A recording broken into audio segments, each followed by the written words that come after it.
अस्सलाम वालेकुम viewers, welcome to Fatima's kitchen. आज मैं आपके लिए जो बना रही हूँ रेसिपी वो है आलू के पकोड़े। तो इसके लिए जो इंग्रेडिएंट्स हमें चाहिए होंगे वो मैं आपको बता दूँ। ये मेरे पास है आधा किलो आलू हैं जो मैंने इस तरह से कटर पे है जो काट लिए हैं इस तरह से। ये देख रहे हैं आप, बिल्कुल बारीक काटे हैं इसको मैंने। एक पाव मेरे पास बेसन है, सिंपल बेसन है मेरे पास एक पाव। आधा किलो आलू और एक पाव बेसन है। और ये मैंने लिया है एक बड़े साइज़ का प्याज लिया है जिसको मैंने इस तरह से सिंपल काट लिया है। उसके बाद मैंने ली हैं 3 से 4 हरी मिर्चें ली हैं जिसको इस तरह से काटा है। अनारदाना लिया है मैंने 1 टेबल स्पून। धनिया लिया है मैंने 1 टेबल स्पून। खुश्क धनिया जो है वो लिया है 1 टेबल स्पून। और ये मेरे पास हरा धनिया जो है ये मैं अपने जो है वो में से जो इसका मेज़ा बनाऊंगी उसके अकॉर्डिंग इसमें मैं डाल दूंगी। इसके बाद जो हमें स्पाइसेस चाहिए होंगी। व्यूवर्स, एक चीज़ मैं आपको बता दूँ, ये मैंने बिल्कुल सिंपल पकोड़े आपके लिए लेके आई हूँ जो बिल्कुल भी आपको जलन ना करेंगे, बहुत ज़्यादा स्पाइसेस इसमें ना हों। 1 टेबल स्पून मैंने दी है सुरख मिर्च पाउडर, हाफ टेबल स्पून लिया है हल्दी और 1 टेबल स्पून है मेरे पास नमक। इसको बनाना स्टार्ट करते हैं।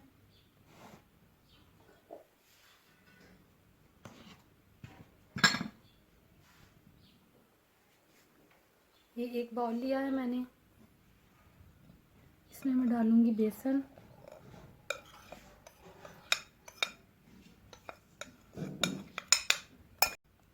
ये एक बाउल में मैंने बेसन डाल लिया है। अभी मैं इसमें डालूंगी आलू। व्यूअर्स, क्योंकि ये आलू के पकोड़े हैं इसलिए इसमें जो आलू की क्वांटिटी है वो ज़्यादा होगी बेसन से। इसमें जाएगा प्याज,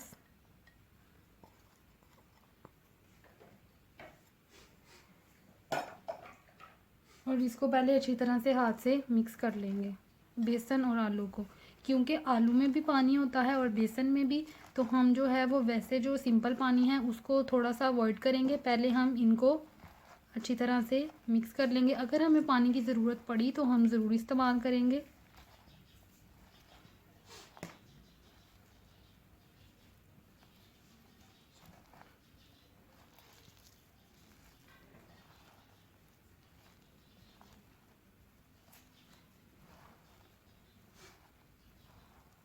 इस तरह से हम इसको सारा मिक्स कर लेंगे। व्यूअर्स, ये देखें, इसको मैंने मिक्स कर लिया है। आलू, प्याज और ये बेसन है। अब जो हमने स्पाइसेस जो इसमें ऐड करनी थी, यानी सुरख मिर्च, हल्दी और नमक, वो भी इसमें डाल देंगे इस तरह से। इसमें अनारदाना भी चला जाएगा। अब हरी मिर्चें जाएंगी,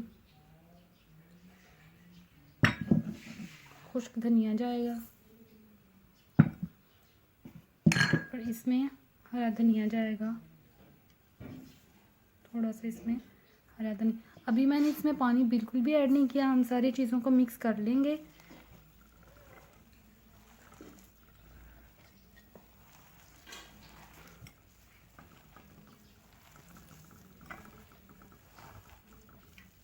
देखिए, अभी इसमें पानी तो बिल्कुल नहीं गया, लेकिन आप देख रहे हैं कि ये अच्छी तरह से हल हो रहा है।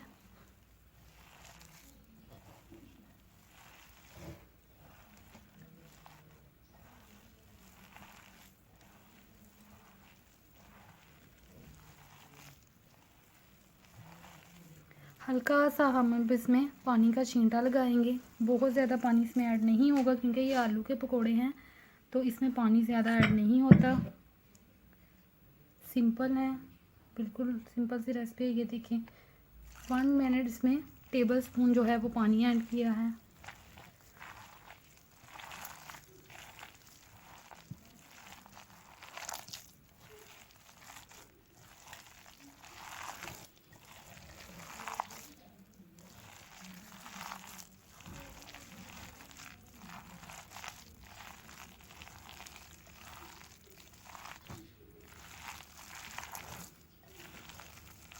हरा धनिया मुझे इसमें ज़रा थोड़ा सा कम लग रहा है, वो थोड़ा और डाल देंगे।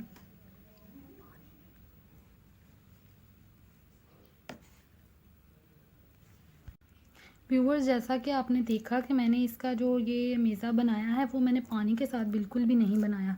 सिर्फ 1 टेबलस्पून इसमें जो है वो मैंने पानी ऐड किया है, वो भी जो है इसमें स्पाइसेस को मिक्स करने के लिए। और ये आप देख सकते हैं ये कितना ज़बरदस्त बन गया।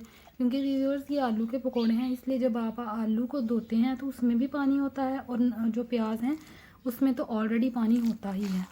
तो आपने इसको ये ज़रूर ध्यान, बहुत से लोग कहते हैं कि हमारे जो पकोड़े हैं वो क्रिस्पी नहीं बनते या जो है अंदर से कच्चे रह जाते हैं, तो वो यही वजह है क्योंकि वो मेज़ा जो है वो ज़्यादा पानी से बनाया जाता है। तो इसलिए वो ऊपर ऊपर से तो बिल्कुल जो है वो ब्राउन हो जाते हैं लेकिन अंदर से कच्चे रहते हैं। हम इस रेसिपी को फॉलो कीजिए, इंशाल्लाह आपके पकोड़े बहुत ज़बरदस्त बनेंगे। ये देखिए, हम अब इसको फ्राई करते हैं पकोड़ों को। व्यूअर्स, कढ़ाई में मैंने तेल ले लिया है और तेल हमारा गर्म हो चुका है। अब मैं पकोड़े डालूंगी इसमें। पकोड़े जो है वो हाथ से ही मैं डालूंगी क्योंकि जो हाथ से शेप आती है वो बहुत ज़बरदस्त होती है पकोड़ों की।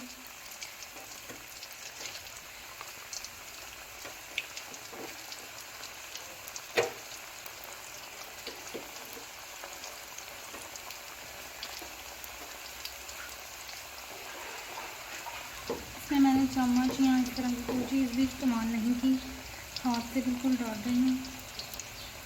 और आप देखेंगे कि हमारे पकोड़े कितने टेस्टी बनेंगे।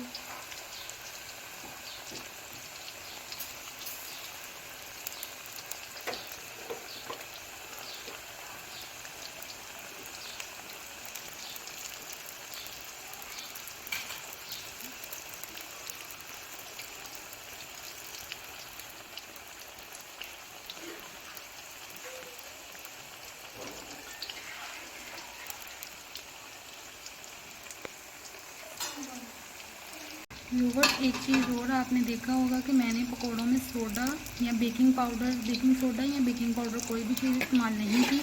और ये देखें आप कितने ज़बरदस्त ये आराम से अपनी जगह पर हैं।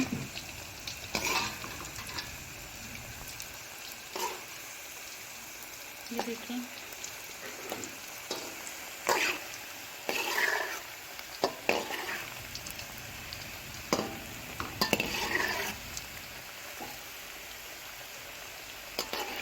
बेकिंग पाउडर या बेकिंग सोडा से जो पकोड़े हैं वो बिल्कुल फूल तो जाते हैं लेकिन आप जब इसको खोलते हैं तो अंदर से बिल्कुल कच्चे होते हैं, पके नहीं होते। इसमें जो मैंने आलू के पकोड़े बनाए हैं इसमें आलू की क्वांटिटी ज़्यादा है, इसलिए आप देखते हैं ये थोड़ा सा पकने में भी टाइम ले रहे हैं। और ये बहुत ज़बरदस्त है, ये बिल्कुल भी अंदर से कच्चे नहीं होते। व्यूवर्स, हमारे जो पकोड़े हैं ये बिल्कुल गोल्डन ब्राउन हो चुके हैं और ये बिल्कुल भी अंदर से कच्चे नहीं हैं। अब हम इनको निकाल लेंगे। देखें व्यूवर्स, हमारे पकोड़े हो चुके हैं, अब हम इनको निकाल लेंगे।